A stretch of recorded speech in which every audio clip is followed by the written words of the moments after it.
जय जगन्नाथ मु सोनी आपको स्वागत करुँच Soni kitchen and blog channel को आशा कर जगन्नाथ कृपार आपण मैंने समस्ते भल थे जो था भल था सुरक्षित था वीडियो को फास्ट टू लास्ट जाए देखुए जब पसंद आसला लाइक करेंगे फ्रेंड सहित सेयार करेंगे आउ चैनल जब नुआ अच्छा चैनल गोटे सब्सक्राइब करने तो डेरी नक चैनल स्टार्ट करवा आज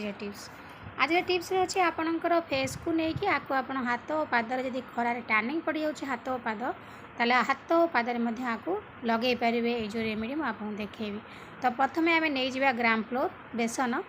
जी दरकार अच्छी आपन को आप ने मुझे हाफ चामच नहीं गली ग्राम फ्लोर ये आपणकर माने रिमूव करता डेड स्किन सेल को रिमूव करता ग्राम फ्लोर बेसन स्किन को पूरा स्मूथ करता है बहुत सॉफ्ट करे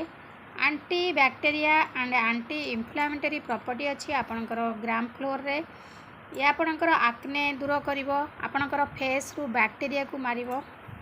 डेली आपण को फेस पैक भाव यूज करें कहीं कौन सी साइड इफेक्ट ना आपणकर फेस पे बहुत भल काम कर आपको आप डेली लगातु कि आपको असुविधा ना आ समस्ते फेस पैक की लगे पारे पिलाठू बड़ समस्ते लगे पारे आउ जिते आपन को टाइम मिल आपड़ से टाइम रे आपको लगातु। तो देखो ये आपणकर स्किन टेक्सचर को पूरा इम्प्रूव कर स्किन को ब्राइट कर स्किन रे क्लींजर भली काम कर स्किन रे टोनर भली मध्य काम कर तो बेसन बहुत किछि गुण अच्छी जोटा कि आपणकर स्किन को पूरा प्रोटेक्ट दवाई हेल्प करता है। तो चलतु वीडियोटी को बिल्कुल भी स्किप करंतुनी फास्ट टू लास्ट जाए देखूँ ना कि भी बुझीपारे। तो ये आम बेसन जगार अलग जिनस कि आड करवा यहाँ आपणकर माने खरा दिन समर सीजन चलती तो समर सीजन में फेस जाक पूरा कला पड़ जाए सिझला सिझला हो जाए फेस बहुत माने मलिन भाया देखा जाए कला कला होगी। तो से आपड़ किसी जिनस एमती किसी घर जिनस यूज करूँ जोटा कि आपणकर फेस को पूरा प्रोटेक्ट दब हाइड्रेट रखिब स्किन को कूल कूल माने आपणकर फेस को ठंडा ठंडा मध्य रखिब। तो बहुत किछि गुण अच्छी आपणकर ए बेसन रे। तापर देखंतु एठी मुने जाइछि टमाटो टमाटोटी बहुत पाचिला टमाटो नेबे बहुत सुंदर भाव में पाचिछि आ लाल टमाटो नेबे। तो देखो ये टमाटो रे आपणकर विटामिन सी विटामिन ई अच्छी एंटी ऑक्सीडेंट अच्छी स्किन को इंस्टेंट ब्राइट करता है आपणकर फेस रु एक्स्ट्रा ऑयल को बाहर करता है आपणकर एक्स्ट्रा ऑयल को कंट्रोल करिवो एंटी एजिंग प्रॉपर्टी अच्छी आपणकर टमाटो रे आपणकर फेस रु कलापण मध्य दूर करिवो। तो आपणकर मुहर आक्ने दूर करिवो पिंपल्स दूर करिवो दाग दूर करिवो स्किन को पूरा ग्लो करने हेल्प करिवो। तो देखो ये मुझे पूरा पाचिला टमाटो ताकू आप ग्रेटर साइज रे गोटे फाड़ करके कोरिकी तार रस काढ़ी पारे मुझे आपन को अलग मेथड देखेबी जमी आपन ताकू रस काढ़ी पारे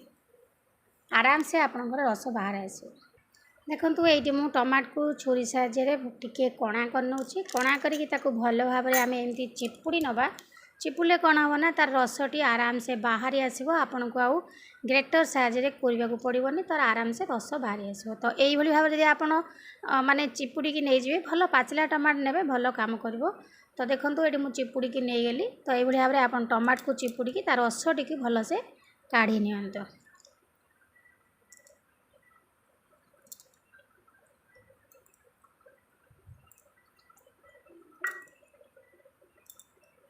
खरा दिने आपणकर स्किन बहुत तेलिया लगे ऑयली लगे मुहर सब झाल बाहर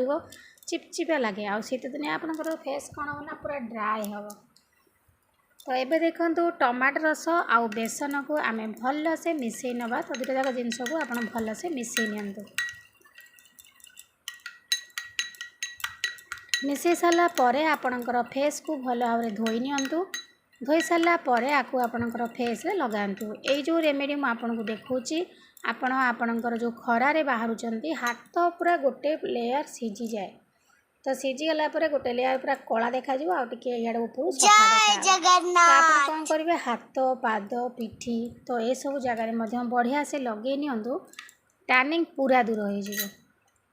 तो देखो ये भाव में आपणकर फेस को भल भाव धोई नेबे धोई सारा पर आपको लगेगी हल्का हल्का मसाज करने देखिए आपणकर मसाज करा द्वारा यहाँ पूरा माने क्लींजर भली काम कर बेसन जो ग्राम फ्लोर नहीं आपणकर स्किन को पूरा इंस्टेंट ब्राइट करने हेल्प करता है। तो हल्का हल्का करके मसाज किसी समय करंतु। किसी समय मसाज कर सारा पर ताकू आम छाड़ीदे अध घंटा कि 20 मिनट तापर ताकू आप मुँह को धोई ने आउ तो कहूँ आपको जिते टाइम हम आप रेमेडी की लगे सुविधा हम टाइम हम आपको आप डेली लगे पारे जब डेली लगे आपको टाइम नहीं तो सप्ताह को थरे 2 थर लगाते देखिए आपंकर फेस के चमक आप देखिए निजे भी विश्वास करेंगे गोटे थर 2 थर एत चमक आसो। तो ये छाड़ीदे टे सुखा लगे सुखी सारा नॉर्मल वाटर धोई नवा। एबे देखंतु अध घंटा पर मो हाथ को भल धोई नहीं धोई सारा पर केते सुंदर भाव में ग्लो करुच्ची इंस्टांट ग्लो कर आपणकर हाथ मुँह आ गोड़ जो टैनिंग पड़ जाए हाथ गोड़ लगे ता सहित आपणकर मुँह बिल्कुल माने एते सुंदर गोरा देखा आपन को बिल्कुल भी कौन फेसियाल कौन मेकअप हवा दरकार पड़ोनी। तो आज मुझे विदाय नौची पुणी देखा आपन सहित नेक्स्ट वीडियो से पर्यंत रोची नमस्कार जय जगन्नाथ।